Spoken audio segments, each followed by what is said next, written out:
Capítulo 16. Bondad y benevolencia. Así que, según tengamos oportunidad, hagamos bien a todos, y mayormente a los de la familia de la fe. Gálatas 6, verso 10. La bondad y la benevolencia están tan estrechamente relacionadas que a menudo ambas palabras se usan de forma intercambiable. Estos dos rasgos completan una progresión natural del carácter piadoso. La paciencia denota una respuesta piadosa frente al maltrato. La benignidad define una actitud piadosa hacia las personas en todo momento. La bondad y la benevolencia implican un deseo activo de reconocer y satisfacer las necesidades de los demás. La bondad es un deseo sincero por la felicidad de los demás. La benevolencia es la actividad intencionada para promover esa felicidad. La bondad es la disposición interna, creada por el Espíritu Santo, que nos hace ser sensibles a las necesidades de los demás, ya sean físicas, emocionales o espirituales. La benevolencia es bondad en acción, palabras y acciones. Debido a esta estrecha relación, con frecuencia usamos las dos palabras indistintamente. Yo tiendo a concebir la bondad en términos de ser conscientes de las personas que nos rodean y expresarles consideración, casi sin pensarlo. La bondad puede ser tan simple como sonreír al cajero en la tienda, dar las gracias a la mesera, decir una palabra de aliento a una persona de edad avanzada o una palabra de reconocimiento a un niño pequeño. Ninguna de estas expresiones es costosa en tiempo o dinero, pero sí requieren un interés sincero por la felicidad de aquellos que nos rodean. Sin la gracia de Dios, la mayoría de nosotros tendemos por naturaleza a estar enfocados en nuestras responsabilidades, nuestros problemas, nuestros planes. Pero la persona que ha crecido en la gracia de la bondad ha extendido sus pensamientos más allá de sí mismo y de sus intereses, y ha desarrollado un interés genuino por la felicidad y el bienestar de aquellos a su alrededor. La benevolencia, por otro lado, conlleva acciones deliberadas que ayudan a los demás, acciones pensadas para hacer bien a otros. Aunque la Biblia usa la palabra bien para referirse a lo que es justo, honorable y noble acerca de nuestro carácter moral, también la usa para describir acciones que no solo son buenas en sí mismas, sino también beneficiosas para otros. George Bethune comenta acertadamente: la mejor definición práctica de la benevolencia se halla en la vida y el carácter de Jesucristo. Jesús de Nazaret anduvo haciendo bienes. Hechos 10, verso 38. Si nosotros nos parecemos a Jesús en su devoción al bienestar de los hombres, nosotros poseemos la gracia de la benevolencia. ¿Anhelamos ser semejantes a Cristo?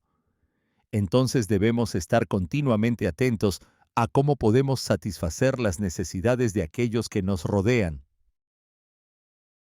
La bondad inagotable de Dios.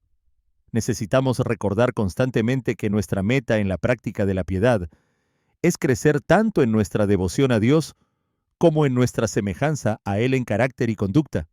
El Nuevo Testamento dice mucho acerca de la bondad de Dios. La primera mención está en Lucas 6. Jesús dice que Dios es bondadoso para con los ingratos y perversos. Luego encontramos que la bondad de Dios guía a los pecadores al arrepentimiento. Ver Romanos 2:4. En Efesios 2:7, en el contexto de nuestra absoluta perdición y pecado, Pablo habla de las abundantes riquezas de la gracia de Dios, expresada a nosotros en Cristo Jesús. Él señala un contraste similar en Tito 3. Después de describir nuestra condición perdida, declara: cuando se manifestó la bondad de Dios nuestro Salvador, Él nos salvó. Parece que en la Biblia hay un empeño por retratar la bondad de Dios en un claro contraste con la total indignidad del hombre. ¿Qué lección podemos sacar de estas descripciones de la bondad de Dios? Él es bondadoso con todos los hombres, los ingratos, los perversos, los perdidos y sin esperanza, los rebeldes sin distinción. Si queremos ser semejantes a Dios, nosotros también debemos ser bondadosos con todos los hombres. Por naturaleza estamos inclinados a mostrar bondad solo a aquellos por quienes tenemos alguna afinidad natural, familia, amigos, vecinos agradables. Pero Dios muestra bondad a los más despreciables, los ingratos y los perversos. ¿Alguna vez has tratado de ser bondadoso con alguien que ha sido ingrato? A menos que la gracia de Dios estuviera obrando en tu corazón de manera significativa, tu reacción a la ingratitud de esa persona puede haber sido: es la última vez que algo por él. Pero Dios no les da la espalda a los ingratos, y por eso Jesús nos dice: amad a vuestros enemigos, y haced bien, y prestad no esperando nada a cambio. Lucas 6:35. Necesitamos desarrollar una disposición bondadosa, ser sensibles a los demás y desear verdaderamente su felicidad. Pero la sensibilidad por sí sola no es suficiente. La gracia de la bondad nos impulsa a actuar para satisfacer esas necesidades. Creados para hacer el bien. La mayoría de nosotros conocemos Efesios 2, versos 8 y 9, que enseña que la salvación es por gracia, por medio de la fe, y no por obras. Pero deberíamos estar igualmente familiarizados con el siguiente versículo. Somos hechura suya, creados en Cristo Jesús para buenas obras, las cuales Dios preparó de antemano para que anduviésemos en ellas. Esta es una declaración maravillosa. No solo somos creados en Cristo Jesús, nacidos de nuevo con el propósito de hacer buenas obras, sino que somos creados para hacer buenas obras que Dios preparó de antemano para que anduviésemos en ellas. Antes de que conociéramos a Cristo, y, según el Salmo 139, verso 16, antes incluso de que hubiéramos nacido, Dios preparó ciertas obras para que nosotros las hagamos. El verbo andar en el versículo 10 hace referencia a nuestra experiencia cotidiana y común, no a algo inusual o heroico. Todos tendemos a reaccionar ante las situaciones especiales de nuestras vidas, pero Dios nos ha creado para hacer buenas obras en medio de lo rutinario de la vida diaria. Betune cita a un escritor que dijo: gran parte de la felicidad del mundo depende de las denominadas cosas pequeñas, y es raro que Dios nos honre con distinciones heroicas y prestigiosas por hacer el bien. Pablo ilustra adecuadamente lo ordinarias que son la mayoría de las buenas obras en 1 Timoteo 5, los versos 9 y 10. Dice que a fin de que una viuda califique para recibir ayuda de la iglesia, es necesario que tenga testimonio de buenas obras, si ha criado hijos, si ha practicado la hospitalidad, si ha lavado los pies de los santos, si ha socorrido a los afligidos, si ha practicado toda buena obra. Ninguno de los puntos en la lista de Pablo es especialmente emocionante o glamuroso. Simplemente son oportunidades de hacer el bien en el transcurso de la vida cotidiana. Aunque este pasaje en particular se aplica específicamente a las mujeres, el principio aplica igualmente para los hombres. La mayor parte de nuestras oportunidades para hacer buenas obras surgen durante el transcurso de nuestras vidas cotidianas. El desafío para nosotros es estar alerta a estas oportunidades y no verlas como interrupciones o inconvenientes, sino como ocasiones para hacer las buenas obras que Dios planeó para nosotros. Hacer bien en el trabajo. Quizá una de las áreas más evidentes en las cuales Dios ha preparado buenas obras para que las hagamos es en nuestra vocación o llamado. Las buenas obras que Dios ha preparado para nosotros como individuos son congruentes con las habilidades que Él nos ha dado y las circunstancias en las cuales Él nos ha puesto. Cuando algo le falla a mi carro y un mecánico capacitado lo arregla, eso es una buena acción, en mi opinión. Si lo hizo como parte de su llamado ante Dios y como un servicio a otro hombre, también es una buena acción a la vista de Dios, incluso aunque haya recibido un pago por su trabajo. Las vocaciones más honorables existen para satisfacer las necesidades de las personas. Dios ha ordenado su mundo de modo que personas con distintas habilidades pueden satisfacer distintas necesidades. Por tanto, no debemos pensar en nuestra vocación como un mal necesario para pagar las facturas, ni siquiera como una oportunidad para volvernos ricos, sino como el camino principal de nuestro andar cristiano dentro del cual Dios ha planeado buenas acciones para que las hagamos. La mayoría de nosotros pasamos la mitad o más del tiempo que estamos despiertos en nuestras vocaciones. Si no encontramos oportunidades para hacer buenas obras allí, Estamos desperdiciando la mitad de nuestras vidas en lo que respecta a cumplir el propósito de Dios para nosotros aquí en la tierra. Si sentimos que nuestro trabajo específico no nos permite satisfacer genuinamente las necesidades de la gente, debemos considerar un cambio y orar sinceramente por ello. Pero permítanme ser muy claro en este punto. Estoy hablando de satisfacer las necesidades ordinarias de la gente de vestido, transporte, educación, servicios de salud, etc. No estoy hablando de cambiar de carrera para dedicarse a lo que algunos llaman trabajo cristiano de tiempo completo. Si Dios te ha llamado a hacer eso, maravilloso, pero ese no es el único escenario de la vida en el cual Dios prepara buenas obras para nosotros. Evalúa tu situación laboral. Si eres estudiante, considera el trabajo al cual piensas dedicarte. ¿Se presta para hacer las buenas obras que Dios planeó para ti? ¿Y qué hay de tu actitud hacia tu trabajo? ¿Ves tu trabajo como una oportunidad para hacer muchas de las buenas obras que Dios ha planeado que hagas al satisfacer las necesidades de la gente? ¿O lo ves como un mal necesario para ganar el dinero que necesitas? Si queremos crecer en la gracia de la benevolencia, debemos tener una actitud correcta ante nuestra vocación. Muchas mujeres no trabajan fuera del hogar, y puede que se pregunten cómo se aplica esta sección sobre la vocación a sus vidas. Si te encuentras en esta situación, cuidar del hogar es tu vocación y un escenario valioso para realizar las buenas acciones que Dios te ha llamado a realizar. Hay pocas cosas más difíciles que las labores domésticas y la crianza de los hijos. Los platos, los pañales, la ropa, la cocina y la limpieza pueden parecer insignificantes y desagradables a veces.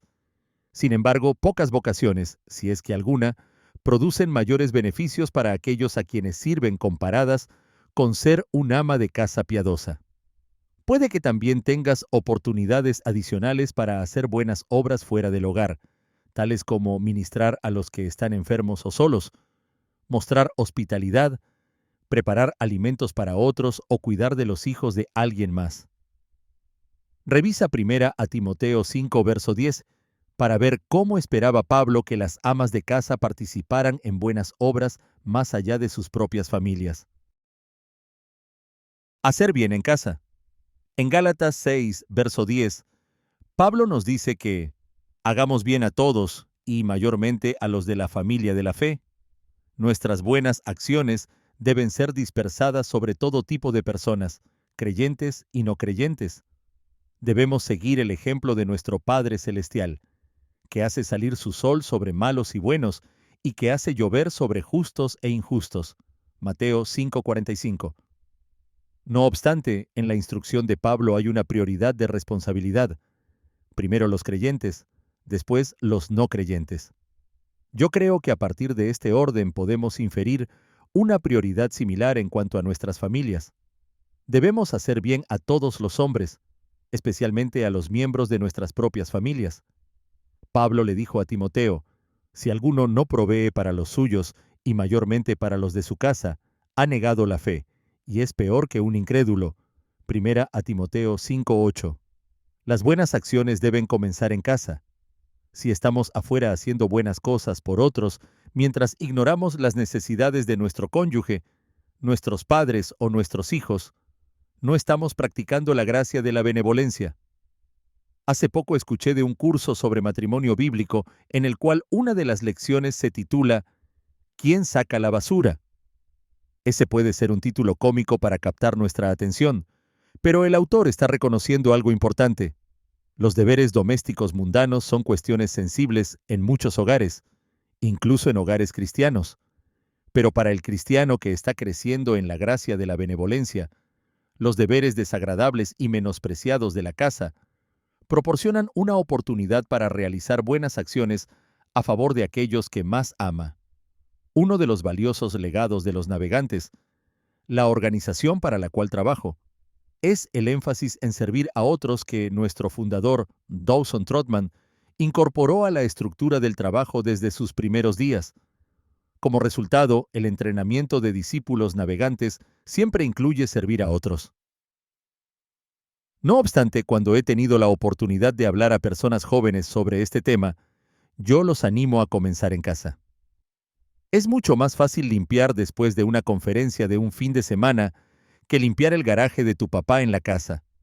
De alguna manera, parece más espiritual cuidar a los niños de otra persona sin cobrar nada que ayudar a tu mamá con los platos después de la cena del domingo. Esposos, la mayoría de nosotros tenemos que crecer mucho en esta área de las buenas acciones en el hogar. Hay muchas cosas pequeñas que podemos hacer en la casa y también alrededor de esta, a fin de ser más sensibles y satisfacer las necesidades de nuestras esposas. ¿Quién saca la basura en tu casa? La mejor enseñanza es el ejemplo. Si queremos entrenar a nuestros hijos para realizar buenas acciones, y ellos tienen que ser entrenados, no es algo que aprendan por naturaleza, entonces tenemos que ser ejemplo para ellos. Yo me pregunto cuántos de los niños que crecen en hogares cristianos tienen el privilegio de ver a su padre lavar los platos o limpiar el piso de la cocina. Hagamos bien a todos, pero especialmente a nuestra propia familia. Hacer bien a todas las personas. Las buenas obras en nuestras vocaciones y en nuestros hogares son importantes, pero aún hay un mundo muy grande afuera para cada uno de nosotros, lleno de oportunidades para que hagamos el bien. Hasta ahora, he resaltado lo importante que es satisfacer las necesidades físicas de las personas, pero siendo una disposición a promover la felicidad de otros, la benevolencia ciertamente dirige gran parte de su energía a las necesidades espirituales y eternas de los demás. Nuevamente, Dios ha preparado buenas obras para cada uno de nosotros en este ámbito, congruentes con nuestros dones y circunstancias. Necesitamos orar: Señor, ¿qué quieres que yo haga? Y luego debemos hacerlo, aunque necesitamos respetar la prioridad que Pablo asigna en Gálatas 6 a la familia de la fe. No debemos pasar por alto el todos que aparece en el mismo versículo. Dado que las oportunidades para hacer el bien son prácticamente ilimitadas, debemos ser sensibles al Espíritu Santo de Dios a medida que Él selecciona oportunidades para nosotros. Un tipo de comportamiento del cual debemos cuidarnos es la respuesta impulsiva y a menudo superficial a las necesidades de otros. Sobre este punto, Betún comenta con gran sabiduría: la verdadera benevolencia no es simplemente impulsiva, sino racional y considerada. Esta, por tanto, hará una pausa y se esforzará por indagar qué servicio prestar y cuál será la mejor forma de hacerlo. La benevolencia debe estar dispuesta a dar tiempo y consideración y paciencia e incluso esfuerzo, no solo dinero y palabras amables y miradas compasivas. La verdadera benevolencia es abnegada, no solo sacrifica dinero, sino también tiempo. Así como los cristianos macedonios que dieron aún más allá de sus fuerzas. Segunda a los Corintios 8:3. El cristiano que quiere hacer bien a otros a menudo tendrá que dar tiempo que no tiene. Con frecuencia este es un acto de fe, tanto como dar más dinero del que pensamos que podemos dar. Siempre vamos a estar demasiado ocupados para ayudar a otros, a menos que comprendamos verdaderamente la importancia que Dios le atribuye a que hagamos buenas obras a favor de otros. Una de las necesidades menos obvias, pero más vitales que muchas personas, debería decir la mayoría, tienen es que alguien las escuche. No necesitan nuestro consejo tanto como nuestra atención. Un amigo mío pasó por una tragedia personal. A mí no se me ocurría qué decirle, así que dudé en contactarlo. Finalmente lo llamé y lo invité a almorzar. Durante una hora estuve sentado escuchándolo, sin dar consejos, solo escuchando. La única vez que intervine fue para hacer que él hablara. Algo que dijo se quedó en mi mente. Realmente significó mucho para mí cuando llamaste anoche. Ni siquiera nos habíamos visto todavía. Solo la llamada y la invitación a almorzar lo animaron. Solo darse cuenta de que alguien se preocupaba significó mucho para él. Yo creo que la mayoría de las personas, cristianas y no cristianas, están tan hambrientas del interés genuino de otra persona que un poco de atención por parte de alguien que se preocupa tiene gran impacto. Una de las declaraciones más melancólicas en la Biblia Es el clamor de David en el Salmo 142:4. No hay quien cuide de mi alma. La Biblia de las Américas. Otra traducción dice, por mí nadie se preocupa. Nueva versión internacional. ¿Conoces a alguien que posiblemente se sienta así? En tal caso, tienes la oportunidad de hacer bien a esa persona diciéndole, solo quiero que sepas que me importas. La verdadera benevolencia no solo es abnegada, también es infatigable. No se cansa de hacer el bien. Ver Gálatas 6:9. Una cosa es hacer el bien en unas pocas situaciones aisladas, o incluso en varias. Otra muy distinta es enfrentar alegremente la posibilidad de realizar algún acto concreto de benevolencia día tras día, por un periodo de tiempo indefinido, particularmente si los beneficiarios de esos actos los dan por sentados. Pero la verdadera benevolencia no espera recibir recompensa de las personas, o ni siquiera de los resultados de sus actos. Esta se enfoca en Dios, y, al encontrar su sonrisa de aprobación, obtiene la fuerza que necesita para seguir adelante. Quizá una de las declaraciones más trascendentales de la Biblia se encuentra en Hebreos 12:14. Sin santidad nadie verá al Señor. No es mi profesión de fe, sino mi santidad lo que comprueba la validez de mi experiencia cristiana y mi posesión de la vida eterna. Pero el relato de Jesús sobre el día del juicio registrado en Mateo 25 nos da una lección igual de importante. Allí la prueba se halla en las buenas obras. Alimentar a los hambrientos, dar agua a los sedientos, vestir a los necesitados, mostrar hospitalidad al extranjero, visitar a los enfermos y a aquellos que están en la cárcel. Jesús no está enseñando en ese pasaje que hacer buenas obras gane nuestra entrada al cielo, sino que estas son evidencias necesarias y vitales de que vamos rumbo al cielo. Betún explica. Así que, en el día del juicio, no se indagará sobre nuestras opiniones o profesiones de fe solamente, sino sobre nuestros actos, como evidencia de la veracidad de nuestra fe y la sinceridad de nuestras profesiones. Nunca podemos saber que vamos por el camino correcto, a menos que sigamos los pasos de Él, quien hizo el bien durante toda su vida y muerte. Él vino desde el cielo para hacer el bien en la tierra, a fin de que nosotros, al hacer el bien, podamos recorrer el camino al cielo. Sin santidad, nadie verá al Señor. La esencia de Mateo 25, versos 31 al 46, es que sin benevolencia nadie verá al Señor. Estas son dos ideas sumamente importantes e instructivas para aquel que toma en serio las palabras de la Escritura. Atentos a las oportunidades. Uno de los objetivos al estudiar el carácter piadoso es ser más conscientes de la importancia fundamental de algunas cualidades que quizás son menos conocidas. ¿Alguna vez has reflexionado, por ejemplo, sobre lo importantes que son las buenas obras para Jesús, según lo indica en Mateo 25 del 31 al 46? ¿Qué mejor estímulo a las buenas obras podemos tener que meditar sobre ese pasaje de la Escritura de vez en cuando? ¿O puedes considerar la verdad de Efesios 2:10 y orar pidiéndole a Dios que te muestre con claridad algunas de las buenas obras que Él ha preparado para que tú hagas? Considera tus dones, tus talentos, tu vocación y tus circunstancias como un depósito especial que Dios te ha dado para que le sirvas a Él al servir a otros. Como dice Pedro, cada uno según el don que ha recibido, ministrelo a los otros, como buenos administradores de la multiforme gracia de Dios. Primera de Pedro 4:10. Recuerda que no eres responsable de hacer todo el bien que el mundo necesita, sino de hacer lo que Dios ha planeado para ti.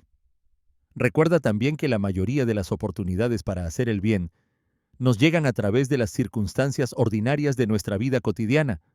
No busques lo espectacular. Pocas personas tienen alguna vez la oportunidad de rescatar a la víctima atrapada por los restos de un carro en llamas.